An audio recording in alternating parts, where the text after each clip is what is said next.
Inspirulina presenta Metamorfosis.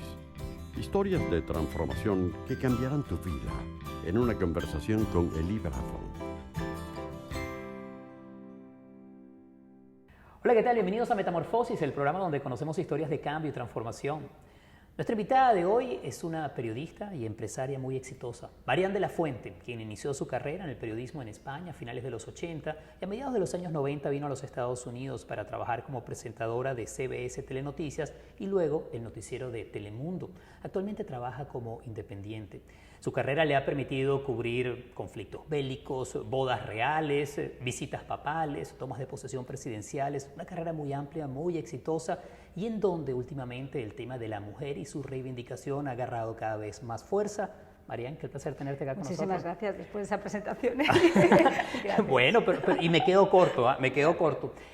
Siempre es difícil entrevistar a colegas, sobre todo gente como tú que ha entrevistado a tanta gente, ¿no? Porque al periodista le gusta tener el control de la conversación. Cierto. ¿No? Cierto. Eso no sé si es un defecto profesional o qué. Pero te he entrevistado en el pasado y me he dado cuenta que tú eres muy fácil de llevar en una conversación. Y la gente que te conoce siempre dice, ella es una mujer con la cual trabajar es muy fácil, es muy afable y muy colaboradora. Así que pues hay una muy buena impresión, ¿eh? Yo siempre pensaba más que la mejor entrevista es la conversación, ¿no? Claro. Es lo que te permite ese feedback, lo que te permite ahondar en esas facetas que a lo mejor si solamente eres periodista o entrevistador y entrevistado es difícil llegar a ellas. Yo digo que la entrevista es una suerte de laberinto, tú sabes por dónde vas a entrar, pero nunca sabes Exacto. por dónde sales, ¿no? Y lo interesante es ese camino que recorre. Además, esta es una entrevista en donde nos gusta buscar los momentos de cambio y transformación que vive la gente, que yo me imagino que para ti uno de ellos fue descubrir tu pasión por el periodismo. ¿Cómo fue eso? Pues fíjate que es algo que llama poderosamente la atención, sobre todo a mis padres, ¿no? Porque yo desde que era muy pequeña siempre había querido ser periodista y recuerdo que además era como una pasión. Además, desde que era muy chiquita también, lo de hablar se me ha dado de maravilla. Es como que no me podía quedar callada y mis padres consideraron que ahí podía tener futuro. Y mira por dónde lo que comenzó como una broma, como una afición, pues se convirtió en una inspiración. Y llegó el momento donde yo tuve que estudiar y trabajar a un tiempo porque, bueno, pues como ocurre en muchas familias, no todas tienen la oportunidad de poder primero estudiar y luego desarrollarse como profesionales. En mi caso tuve que hacer las dos cosas a un tiempo. Creo que eso fue una maravillosa escuela y creo al mismo tiempo que eso creó en mí el decir, bueno, no tengo un papá famoso, no tengo un apellido ilustre, no conozco a nadie dentro del mundo del periodismo, pero voy a intentar entrar. Y si te cuento la anécdota de cómo entré, fue realmente impresionante, porque llamé un día a una de las cadenas más exitosas que había en España. ¿Telecinco? En Telecinco, efectivamente. Yo trabajaba como jefe de prensa en Nokia Telecomunicaciones. Y sí, era un trabajo muy bonito, pero es un trabajo que no era para mí. Yo no soy una persona organizada en el sentido de decir voy a crear una agenda a otra persona, voy a trabajar para otra persona. Hay ciertas cosas que son para uno y otras que definitivamente no. Tu empresaria no. Estaba ahí ya pidiendo salir, esa no. Y entonces me presenté y dije que quería hablar con el jefe de recursos humanos, que lo conocía, me dieron su nombre y una vez que tenía el nombre hablé con su secretaria y me dieron una cita. Y cuando llegué digo, mire, me va a disculpar, no lo conozco de nada. Traigo este contrato para que usted vea que yo no soy una persona que está en la calle ni necesito un trabajo. Tengo un trabajo, creo que para la edad que tengo y para este tiempo está bastante bien pagado, pero no me importa bajar los escalones que haga falta con tal de conseguir entrar en lo que yo realmente quiero. Ahí estaba tu pasión. Y el hombre se sorprendió, debió pensar, esta es una loca peligrosa o realmente es muy osada, ¿no? Pero como en ese momento la ignorancia realmente estaba de mi lado, el señor me dijo, si de aquí me hizo unas pruebas y me dijo, si de aquí a 15 días no te llamo, posiblemente te llamaré en el futuro. Y dije, archivada en la P de papelera, Marian, olvídate. Y a las 4 de la tarde me llamó mi mamá, que el jefe de informativos en ese momento había recibido el tape y querían verme, y así fue como empecé a trabajar en Telecinco. También la gente que trabaja contigo me dice, ella es muy lanzada, echada para adelante, sí. Osada, usaste esa palabra, ¿no? Sí. Creo que esa ha sido además una de las claves de tu éxito y de tu carrera, ¿no? Sí. No sé si es que no lo piensas dos veces o lo calculas bien, pero luego das el brinco, ¿no? Y te atreves. Pues Eli, sabes que no sabría decirte ahora mismo si es eso, si es un exceso o es una falta. No tengo muy claro qué es.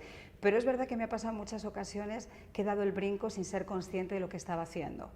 Fui la primera mujer que se metió en una mina, que normalmente las mujeres está prohibido que entren por una cuestión de déjà vu a las minas, Y bueno, pues en un momento dado me fui a la guerra de Bosnia, me fui con un grupo de Médicos Sin Fronteras y de repente aparecí en Split cuando había pocas mujeres camarógrafos, estuve en Irak, he hecho un montón de cosas que pensándolas digo, wow, o sea, no sé si ahora de forma consciente volvería a repetirlas. Creo que ahora no lo harías por tu hijo, quizás, ¿no? De eso vamos a hablar ahora, pero no sé, pensarías en Luca. En ese momento, ¿en quién pensabas? ¿Solo en Marianne y en su carrera? No, sabes que ni siquiera pensaba en Marianne, eso es lo grave. Cuando uno se mete en zonas de conflicto, cuando uno se mete en algo que realmente te apasiona, que te eleva la adrenalina, no tienes el tiempo de pensar en ti. Y eso me pasó también el 11 de septiembre cuando estaba en esa mega cobertura en vivo con Telemundo, ¿no?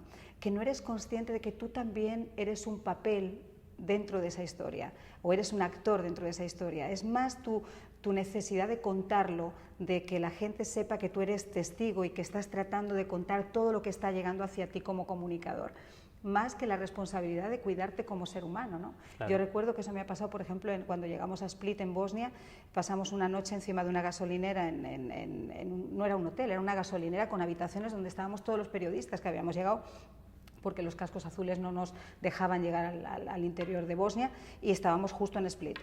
Y yo recuerdo que cuando empezaron los bombardeos y empezaron a movernos a los pasillos, que es la zona más segura, yo no era consciente de lo que estaba pasando hasta que al día siguiente me prestaron un teléfono y hablé con mi madre y me dijo, ¿cómo estás? Ese fue el momento que a mí realmente dije, oye, pues es verdad, ¿cómo estoy? Me suena que otro momento de metamorfosis que vives y que es interesante, ahorita que mencionabas Telemundo, es cómo esta mujer osada que hace esta cobertura de repente se encuentra no solamente como ancla de una cadena nacional en los Estados Unidos, con un acento español, pero que además en un momento la nombran uno de los 25 rostros hispanos más bellos, ¿no? ¿No hubo allí también como otro sacudón en tu vida interesante? Yo creo que en mi vida, más que una metamorfosis, yo creo que soy camaleónica absolutamente. Me gusta eso. Que puedo convertirme o puedo de alguna forma identificarme con cualquier paisaje.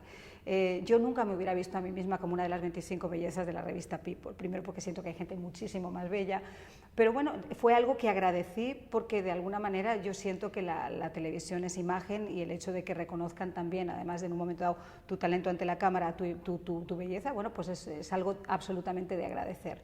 Pero no me lo he tomado como si fuera un premio, me lo tomé más que nada como una experiencia, ¿no? Como decir, wow, eso no me imaginaba yo que me fuera a pasar. Sobre lo de Telemundo, sí te puedo decir que fue una sorpresa, porque yo llego de España, de trabajar en Antena 3, a un proyecto de 24 horas de noticias en español que se llamaba CBS Telenoticias. Claro. Eso tiene una andadura de aproximadamente unos 5 o 6 años con diferentes dueños. Empiezo como anchor, como la anchor más joven, con la que podíamos... Pues mira, tenía cuando yo llegué 23 años. Imagínate. 23 años. En un mundo que, digamos que no es un mundo de hombres, el mundo de las noticias, pero... No, yo te voy a contar mi experiencia real. O sea, todo el mundo cuando llega a este país es Doberman.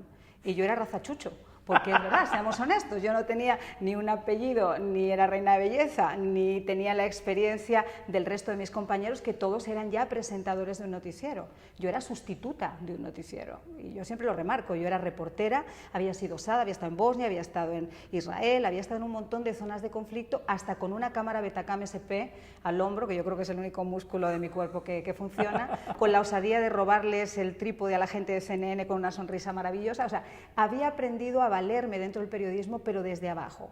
O sea, yo pasé por un curso de NG donde me enseñaron a manejar la cámara, conocía la iluminación, conocía el sonido, puedo mandarte un enlace por repetidor, y eso me permitió que cuando yo llegué a ser Doberman y tenía un TD que, por ejemplo, no sabía quitar unos frames a la entrada de un video, a la entrada de un TD audio. te refieres a un director técnico. A un director, perdón. Bueno, pues tú te podías en un momento decir, oye, disculpa un segundo, es que te levantas, das aquí, quitas 3 frames, la haces ta. Entonces, eso me sirvió, pero no tenía la experiencia que tenían el resto de mis compañeros, y encima el hándicap de que era española, y hasta el momento en que yo llegué a trabajar acá, no había habido ninguna española que trabajara en un medio nacional de Estados Unidos. Entiendo. Lo cual me dicen que una herramienta importante en la vida de todo individuo es la iniciativa, el conocimiento de lo que estás haciendo, pero además que esa osadía venga acompañada de una verdadera pasión y una experticia, que es lo que tú ganaste. Tengo que hacer una pausa. Ya venimos con más de Metamorfosis en Inspirulina. Respira y asimila. Regresamos enseguida.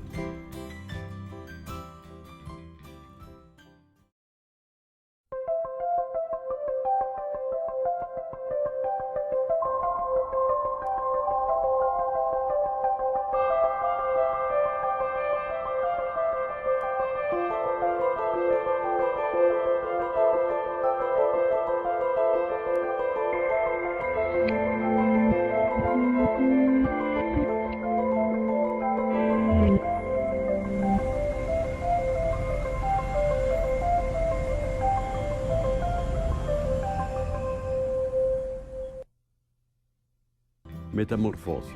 Inspirulina al 100%, directo a tus sentidos.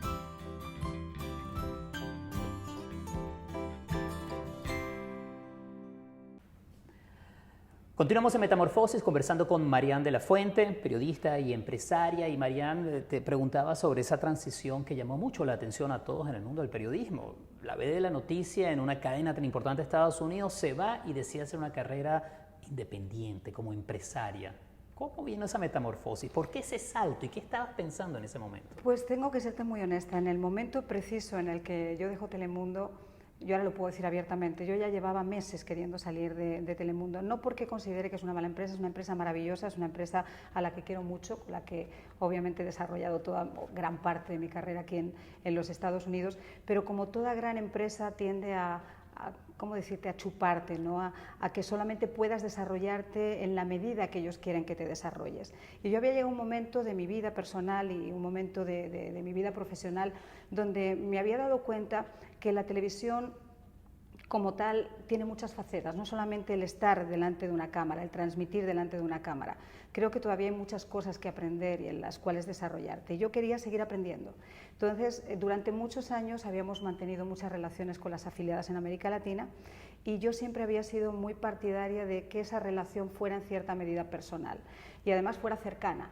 Es decir, si en un momento dado la gente de Panamá, de Ecuador, de Chile, de Argentina necesitaba que le hiciera un phoner, yo nunca fui amiga de cobrar ese trabajo que hacía porque sé que el mejor payback, el mejor reconocimiento es tener una puerta abierta. O sea, estaba sembrando de alguna manera ya ese camino, ¿no? Efectivamente. Yo creo que la vida en gran medida también es siembra, ¿no? Todos esperamos a tener una cosecha rápida, pero para tener una buena cosecha hay que sembrar y mucho, que no sabes cómo te va a venir el tiempo. Es como sembrar olivos, ¿no? Y aceitunas, que entiendo que tardan años antes que tengas el primero, ¿no? Claro. Entonces yo fui haciéndolo así poquito a poco, entonces empecé a tener muy buenas relaciones.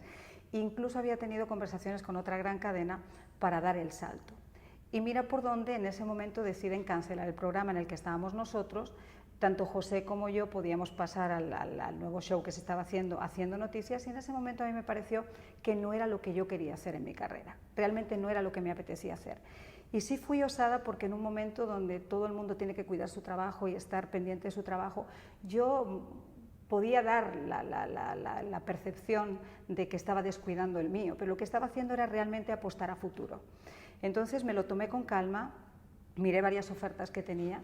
Todas eran ofertas muy interesantes porque son cadenas que también estaban creciendo, pero que no me iban a seguir permitiendo desarrollar lo que yo quería hacer, ¿no? Y tú querías hacer tu trabajo. Has insistido en eso varias veces en la conversación. Tú querías ir a lo tuyo. Más que nada no quería tener la sensación de levantarme nuevamente a las 4 de la mañana, no saber a qué hora terminaba mi día y al final del día hacerme una pregunta es diciendo lo que durante muchos años me ha hecho tan feliz, que es ir a hacer mi trabajo, porque yo soy una persona que considera que cuando tienes la fortuna de poder trabajar en lo que te gusta y que encima te paguen, no puedes tener más queja en la vida.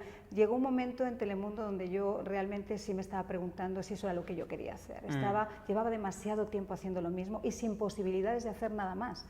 Yo creo que todos llegamos a un momento en la vida en donde nos hacemos esa pregunta.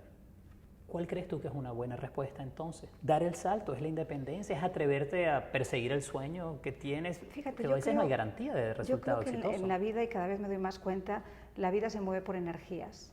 Hay gente que lo llama ángeles, hay gente que lo llama luz, hay gente que lo llama Dios, hay gente que lo llama instinto. Yo no tendría una forma o una palabra explícita para definirte todo esto, pero sé que fue como una llamada, fue como que ahora es el momento de abandonar este barco. Quiero decir, no sé si voy a tener la fortuna de estar en un barco igual mañana, pero posiblemente pasado sí.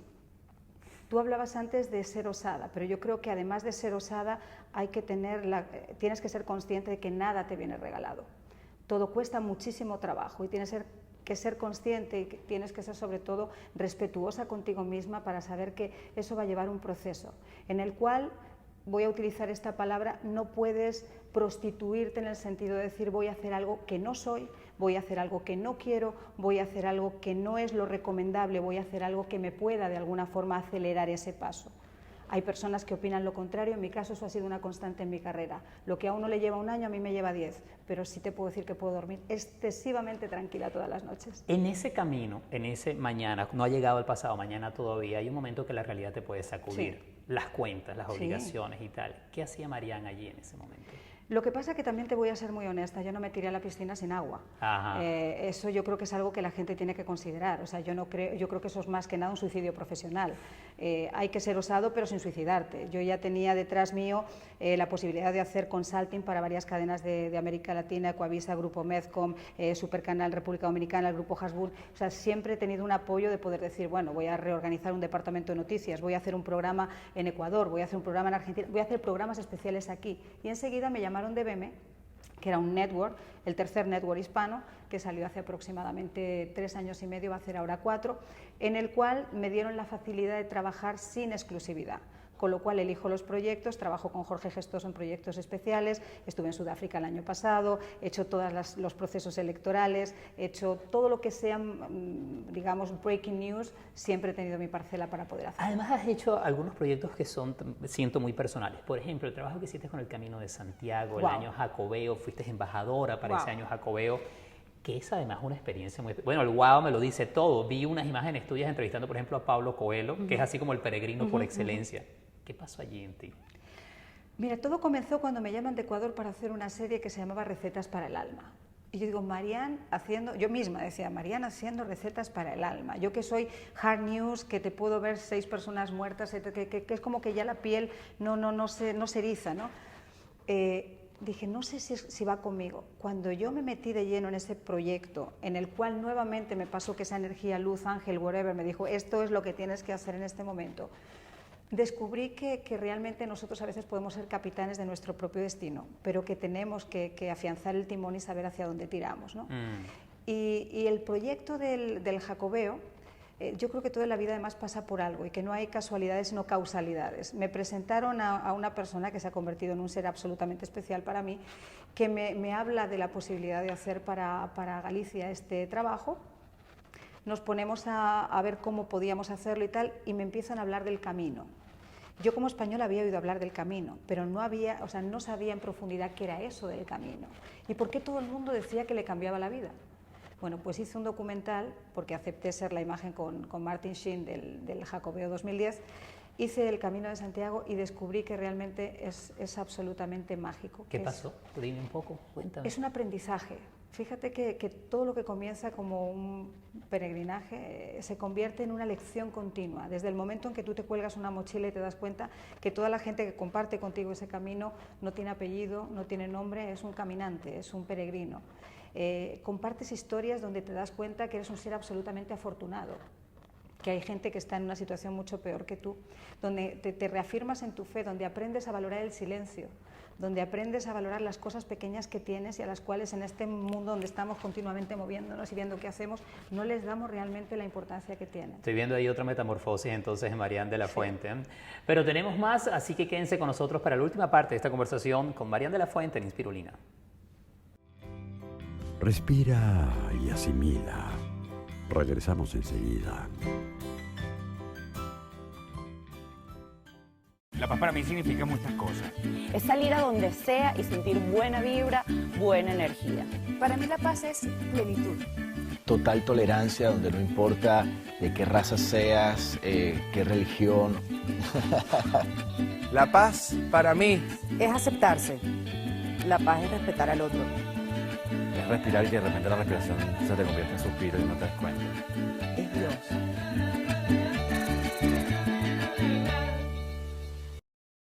Metamorfosis. Inspirulina al 100%, directo a tus sentidos.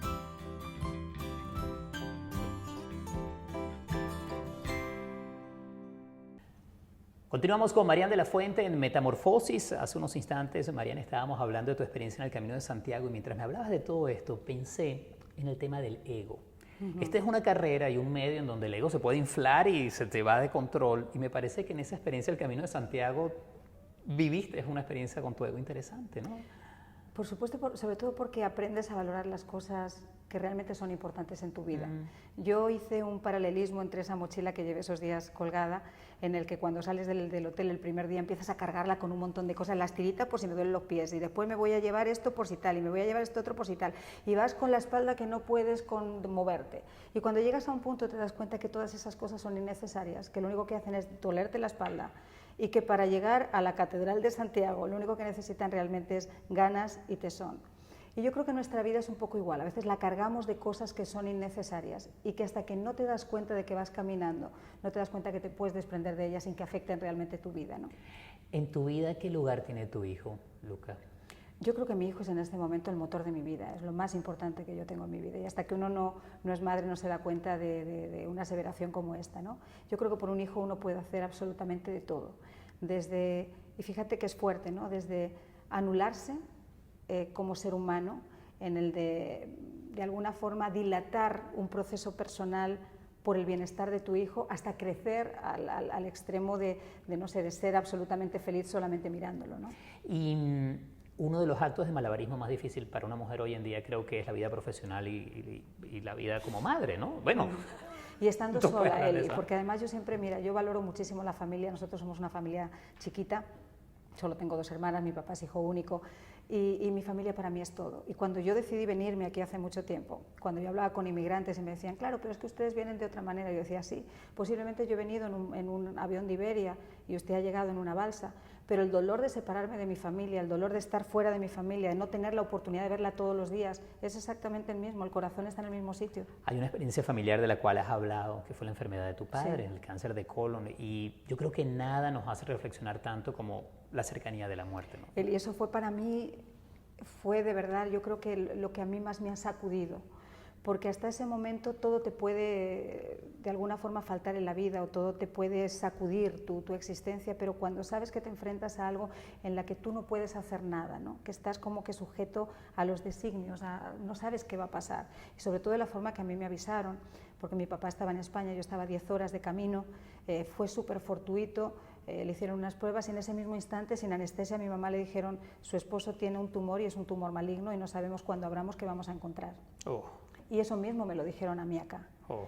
Entonces, hasta que yo pude salir al día siguiente en un avión y pude dejar mis cosas resueltas, yo creo que esas 48 horas que yo viví, no sé que son comparables, pero yo creo que de alguna forma me han fortalecido tanto como ser humano, que no creo que haya ahora mismo un dolor semejante a ese, bueno, o posiblemente una pérdida, ¿no? Pero en ese momento esa duda, yo te puedo decir que fue algo absolutamente terrible. Y él está bien ahora, entiendo. Está bien, pero además, fíjate, descubrí unas facetas de mi fe que yo desconocía. ¿Ah, sí? Sí, porque yo creo que los seres humanos a veces nos acordamos de Dios en los momentos que más lo necesitamos, ¿no? Si tú necesitas algo, inmediatamente te viene Dios, esa imagen que tú has visto desde pequeño y tal, y entonces te encomiendas y te encomiendas y te encomiendas. Y yo creo que acercarte a Dios es un trabajo de todos los días. Y ahora tienes entonces una práctica religiosa. Sí. No soy una persona religiosa, no soy una persona de ir a misa, no soy una persona de creer en muchas cosas, pero sí creo en la conciencia de los seres humanos, creo mucho en la energía del universo, creo en estar en perfecta armonía con el universo, en agradecer y en pedir. Agradecer es muy importante. Sí. Y yo creo que eso es más lo que te permite pedir y así recibirás, sin lugar a duda. Eres una apasionada por el tema de la mujer, Sí. la reivindicación de la mujer. Uno de tus proyectos es Mujeres con Pantalones, los estás trabajando ahora. Tienes un libro sobre Afganistán que estás escribiendo, en donde hablas de la situación de la mujer allí. ¿Es esto una manera también de hablar de tu propia lucha y de tu propio camino que has transcurrido? Fíjate que yo creo que sí, Eli, que en el fondo hay que hacer una diferenciación que yo la marco cada vez que tengo oportunidad de hacerlo. Yo he hecho varias conferencias de mujeres, no porque yo sea feminista, y eso me gusta siempre enmarcarlo, sino porque soy femenina. Y yo creo que esa diferenciación es importante, ser feminista o ser femenina.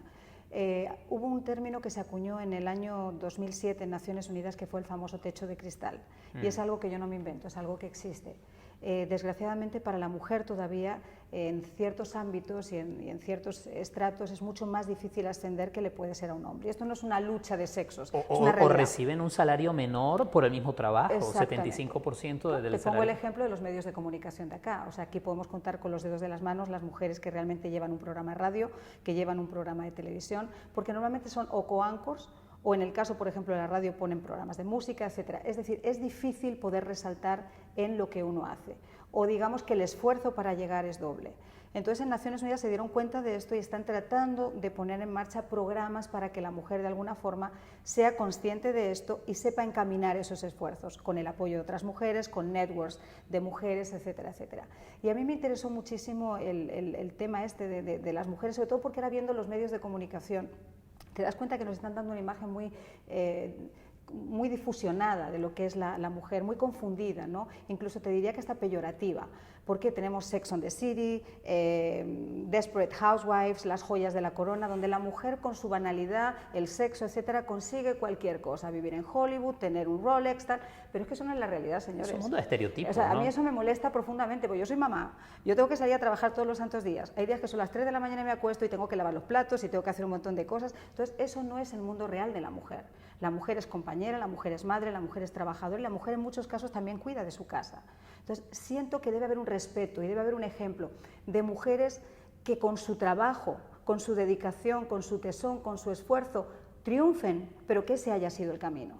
Y además que ese proceso de educación es muy importante, como dices, y por eso las campañas. Creo que también nosotros los hombres tenemos que entender a la mujer de otra manera. Es decir, no solamente que ellas luchen por ello, sino que nosotros también entendamos el cambio que se ha dado, el cambio de roles, el cambio de la percepción y paradigmas que hay, porque eso nos va a permitir vivir mejor. Y creo que vamos a realmente conseguir una vida más armoniosa y más completa.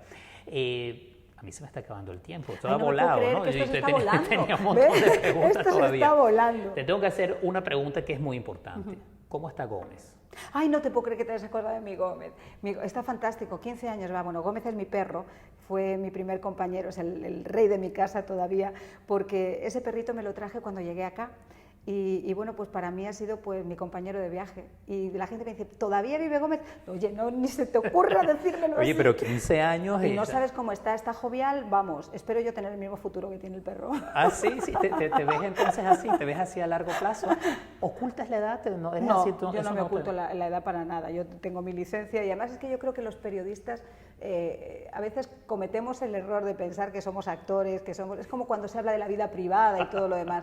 Si tú vendes hasta el apellido, es lógico que te persigan. Si tú eres una persona que consideras que eres figura pública y respetas a tus televidentes o a tus fans, etcétera, pero sin vender lo que es tu parcela de la vida privada y lo conviertes en tu santuario, yo creo que ahí no hay divergencias. Estoy de acuerdo. Oye, María, qué placer conversar contigo. Oye, Espero que tengamos otra oportunidad de hacerlo acá en Espirulina. Por favor, claro que sí, siempre es un placer hablar contigo. Para mí, muchísimas gracias. Y a ustedes también gracias por acompañarnos. Será hasta la próxima en Metamorfosis.